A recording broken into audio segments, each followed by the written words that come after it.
toutes et bienvenue sur ma chaîne YouTube Une fille manager. Je suis Valérie Richard et cette semaine, on va parler de deux qualités essentielles selon moi pour être un bon leader. Et ces deux qualités essentielles, c'est l'optimisme et la résilience. Alors, effectivement, vous avez peut-être déjà rencontré des personnes, des dirigeants d'entreprise qui parfois étaient un peu pessimistes, qui pouvaient se plaindre peut-être de la conjoncture, des clients, de leur équipe, des difficultés du marché, etc., etc. Ça vous a peut-être même donné envie de vous aussi dire que les choses n'allaient pas bien pour vous, que c'était compliqué, et ça permet quelque part de partager ces difficultés. Oui, mais en fait, est-ce que ça vous a fait progresser? Est-ce que ça vous a donné envie de suivre ce dirigeant-là? Pas sûr. Et c'est bien le risque, c'est qu'effectivement, quand on est un leader, notre rôle, c'est d'embarquer les gens avec nous, c'est de les inspirer pour faire en sorte qu'ils aient envie de travailler avec et pour nous. Donc quand on va avoir cette tendance à regarder le verre à moitié vide, ça va être beaucoup plus difficile d'embarquer les gens avec nous. Clairement, un leader qui ne parvient pas à rester positif, même dans les difficultés, même dans les doutes, que ce soit professionnel par rapport à l'entreprise ou que ce soit personnel. Parfois, on a tous des moments de notre vie qui sont plus difficiles que d'autres.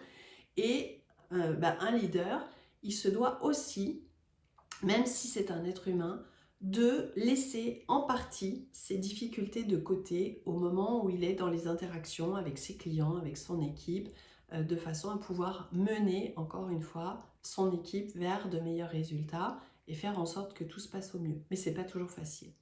Donc, un leader qui a des difficultés comme ça à rester positif, c'est un leader qui ne sera pas suivi. Et le résultat, c'est que l'entreprise ne va pas pouvoir se développer, ne va pas pouvoir prospérer.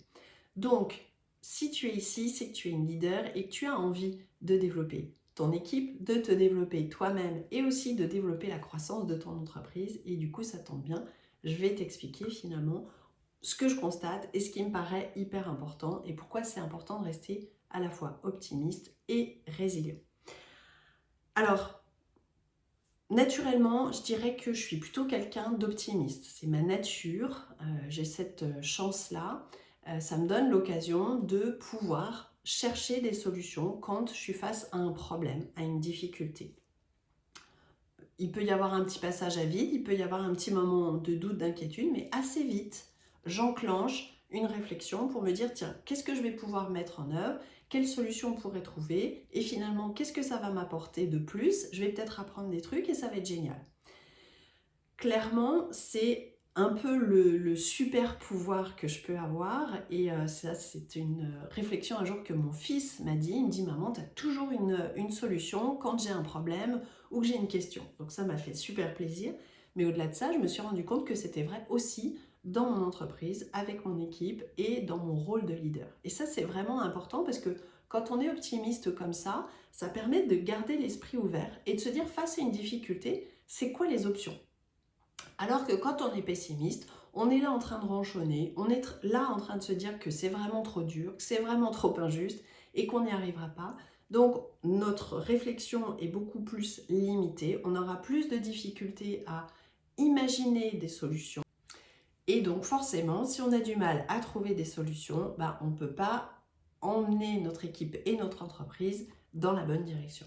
Donc ça, c'est important et ça, moi, je m'emploie à le transmettre non seulement à mes équipes, mais aussi aux clientes que j'accompagne dans mes coachings parce que en tant que dirigeante, encore une fois, en tant que leader, je les aide à garder un esprit optimiste le plus possible. Donc ça, c'est la première chose. Deuxième chose que je voulais partager, c'est que on n'est pas tous fait pareil et que peut-être que naturellement, toi, tu n'as pas cet optimisme-là en toi.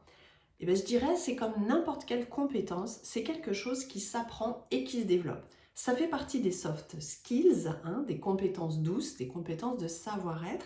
Et si tu sens que c'est quelque chose que tu aurais besoin d'améliorer, bien évidemment que tu peux travailler sur cette notion d'optimisme. Donc c'est quelque chose qui peut se faire avec notamment de la psychologie positive, avec des outils de psychologie positive. Et tu peux très bien prendre les services d'un coach, notamment, qui peut t'aider justement à développer ça. Il y a quelques années, quand je me suis intéressée à ces notions de psychologie positive, j'ai découvert le travail de Florence Servan-Schreiber, que peut-être certaines d'entre vous connaissent. Elle a écrit un bouquin qui est très drôle, qui s'appelle 3 kiffs par jour. Elle a créé un spectacle il y a quelques années que j'ai eu la chance de voir sur Lyon, où non seulement j'ai beaucoup rigolé, mais surtout j'ai pris conscience que c'était nécessaire de pouvoir se réjouir des petits moments de la vie chaque jour, hein, des petites victoires, des petits progrès, des petits moments présents, parce que c'est aussi ça, pouvoir garder son esprit positif et son optimisme. Et en tant que leader, c'est hyper important de pouvoir se concentrer sur ça. Donc si tu as envie de creuser le sujet de la psychologie positive, bien sûr, Google va te donner plein d'informations. Tu peux t'intéresser au travail de Florence Servan-Schreiber et puis encore une fois, trouver peut-être quelqu'un qui va t'aider à développer cette compétence.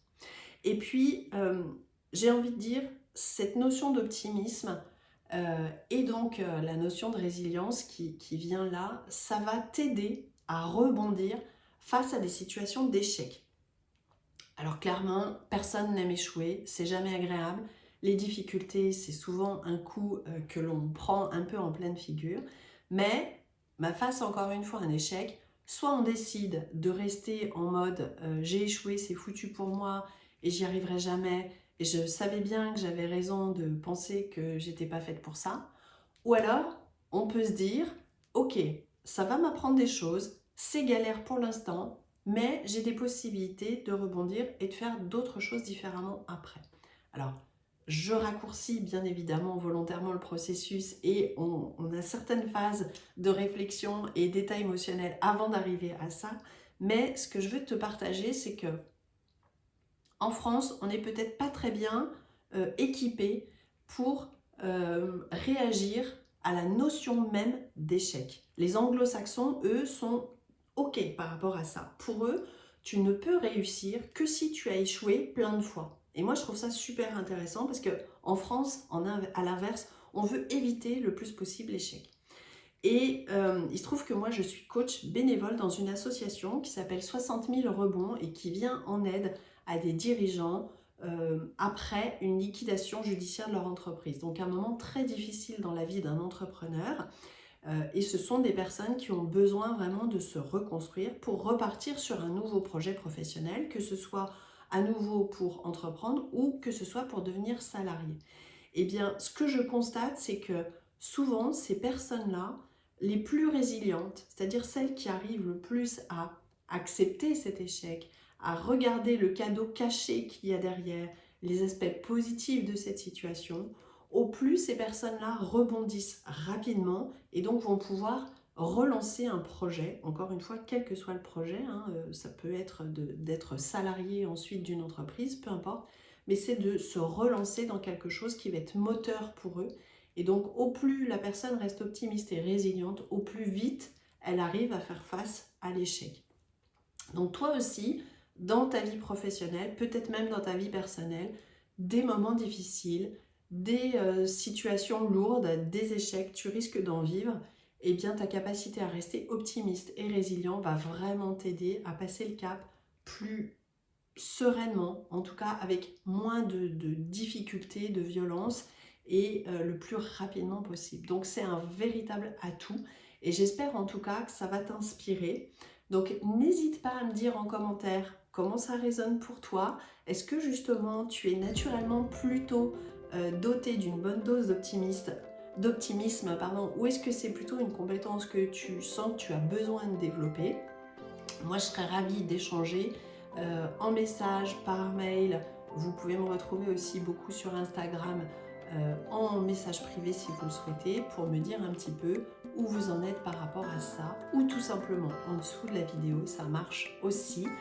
Moi je vais vous souhaiter une très belle journée, une belle semaine. Je vous dis à lundi prochain pour une nouvelle vidéo et surtout prenez soin de vous. Bye bye.